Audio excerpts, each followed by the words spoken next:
Isa, dalawa, tatlo. Tatlong rason, iisang layunin, at iisang meaning.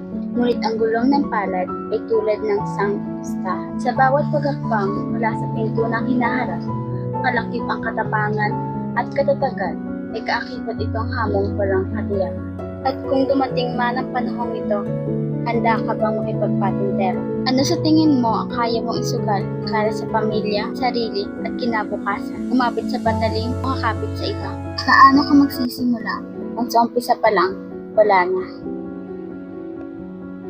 At kung walang-wala ka na, kanino ka huling lalapit?